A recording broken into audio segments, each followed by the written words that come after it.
시청자 여러분 안녕하세요. 절대성TV 문상희입니다.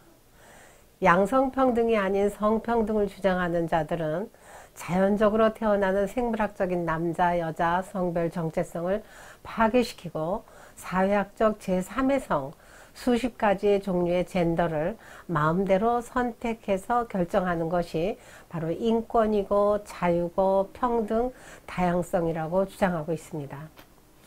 결과적으로 그 피해가 직접적으로 가장 먼저 여성들과 아이들에게 미치고 있으며 가족과 사회 전반으로 확산되고 있습니다. 성평등은 남녀 성별 정체성 파괴에서 한 발자국 더 나아가서 이성애적 성지향성을 파괴하고 있습니다. 대다수의 남자들은 여자를 좋아하고 여자들은 남자를 좋아하는 이성의 성지향성을 지니고 있습니다. 여러분, 양성평등이 아닌 성평등을 주장하는 자들은 이성애적 성지향성은 구속이고 억압이므로 파괴의 대상이며 성평등의 대표 아이콘 동성애 성지향성을 정상이라고 주장하고 있습니다. 이들은 동성애가 선천적이고 유전적이라고 주장하고 있습니다. 과연 동성애는 선천적일까요? 이 시간에는 동성애의 선천성 주장에 대해 한번 이야기해 볼까 합니다. 동성애가 선천적인지 후천적인지 그 여부는 동성애자 자신에게 또는 동성애자를 이렇게 바라보는 상대자에게 대단히 중요한 사안입니다. 얼마 전에 엄경철의 그 심야 토론에서 금태섭 더불어민주당 의원이 성소수자는 왼손잡이와 같이 타고나는 것, 즉 선천적인 것으로 정상이라는 주장을 펼친 적이 있죠.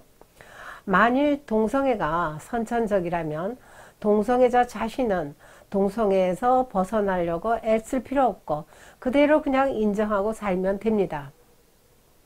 치료하려고 노력할 필요도 없고 동성애를 바라보는 상대자들도 그들이 윤리 도덕적으로 문제없는 정상적인 행동으로 인정해야 합니다. 그러나 과학적 연구 결과에서 동성애는 선천적, 유전적이 아니라는 것이 분명히 밝혀졌습니다. 동성애가 유전적이 아니라는 근거는 첫째, 과학적으로 동성애 성향으로 타고나는 유전적 요인은 없다는 것이 가장 최근의 연구 결과입니다. 동성애 연구로는 아주 최대 규모인 47만 명의 유전체를 분석한 결과 동성애 유전자는 없다는 것이 2019년 8월 29일 국제학술지 사이언스에 게재되었습니다.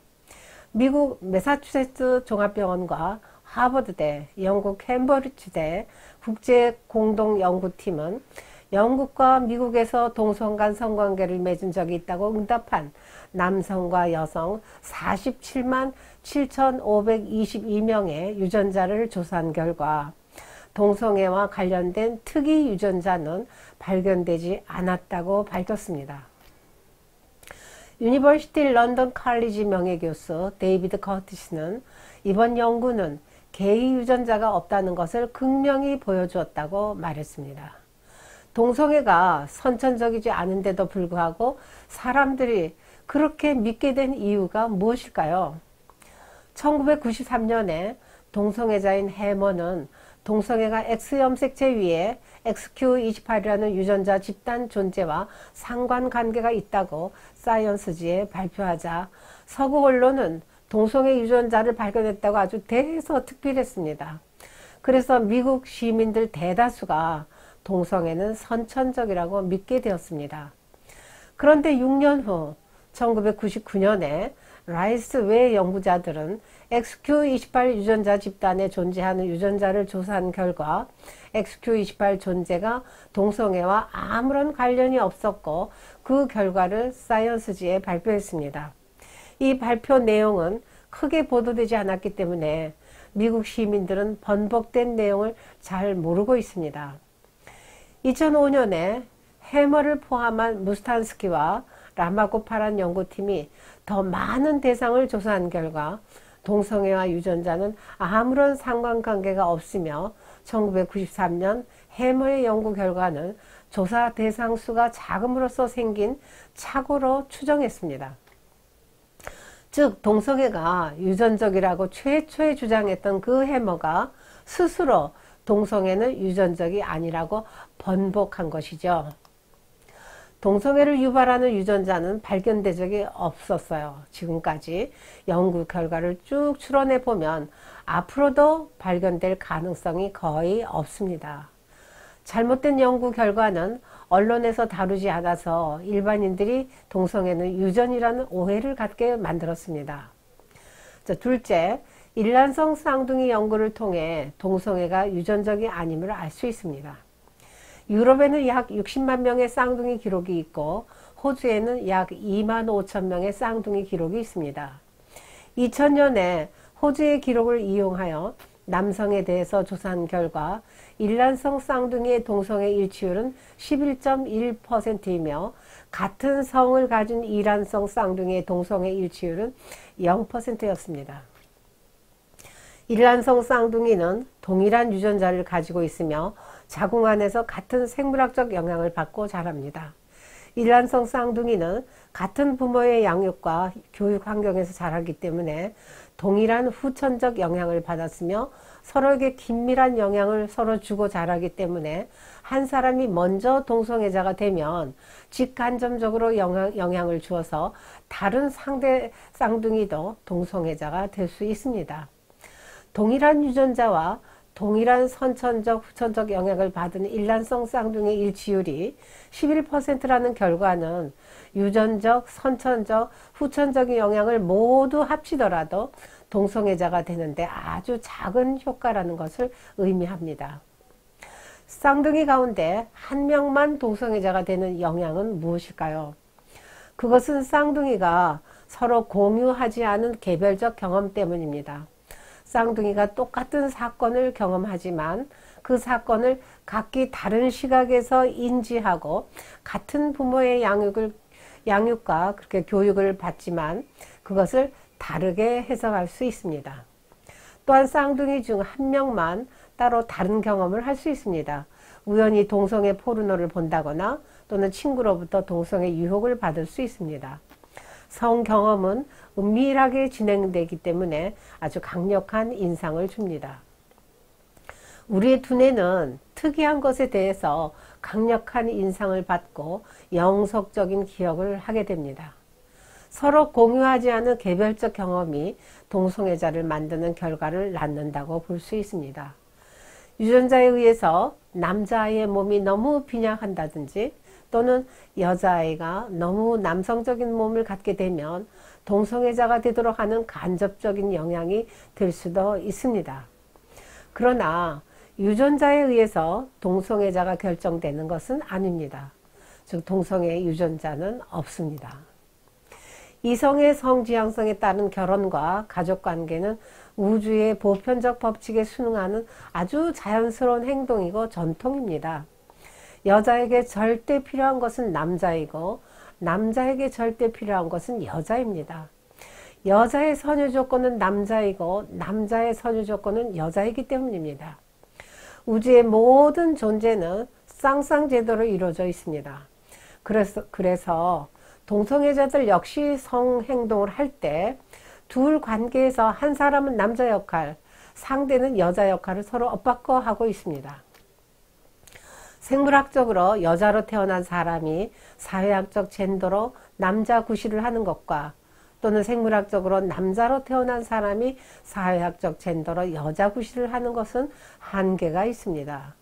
왜냐하면 생물학적으로 태어난 남자 여자의 생식기는 내생식기와 외생식기가 있는데 트랜스젠더의 성전환 수술은 외생식기만 절단하여 바꾸기 때문에 내생식기의 생리작용 또는 호르몬 작용을 바꾸기 위해서 호르몬 투여를 계속하지만 여전히 생물학적인 성, 남자, 여자, 성별 정체성 그대로의 기능을 갖고 있기 때문입니다. 연구에 따르면 동성애자들의 관계가 정서적인 유대를 목적으로 관계를 원하지만 결국은 파국에 직면합니다.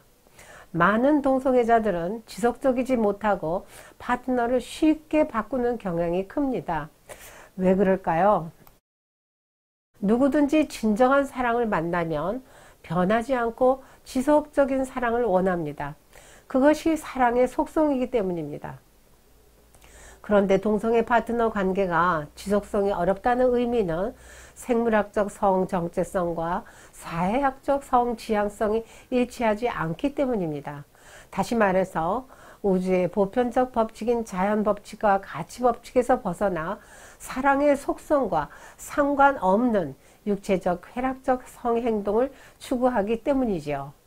가족관계의 중심은 부부입니다. 이 부부의 연결고리는 성과 사랑이죠.